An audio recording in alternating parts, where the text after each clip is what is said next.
Messe des pèlerins catholiques ivoiriens sur les vestiges de l'une des 7 églises de l'Apocalypse à Laodicée, en Turquie. Prière, méditation se mêlent aux hommages de ces pèlerins aux premiers chrétiens dont les traces sont ici. Je me dis que c'était des hommes endurants, c'était des hommes vraiment qui avaient la foi, qui gardaient la foi malgré les difficultés. Ils étaient prêts à suivre Jésus. Et c'est ce que nous avons essayé de faire ici, malgré le froid. Malgré toutes ces épreuves, nous avons fait la messe dans ce froid pour montrer notre foi, pour dire vraiment que nous voulons suivre Jésus. Nous marchons dans les pas de Jésus.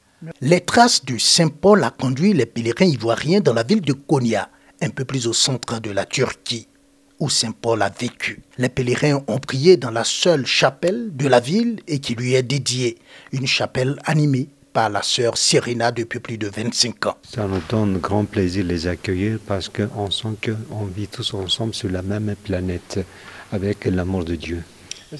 L'amour pour Jésus, ça nous donne beaucoup de force sur cette planète, malgré toutes les misères, malgré toutes les difficultés de la vie, ça nous console, ça nous donne plus de force. Au nombre des sites historiques sur lesquels les premiers chrétiens ont laissé des traces et qui ont été également visités, la ville souterraine de Cappadoce. Rien que des hommages au mérite et à la foi des premiers chrétiens. Là, ils étaient ingénieux parce que voir une ville souterraine comme ça, ils ont dû travailler avec beaucoup d'intelligence et c'était pas facile aussi de se protéger. Il paraît qu'il y avait des pilleurs qui venaient, donc ils étaient obligés de descendre, habiter les sous-sols.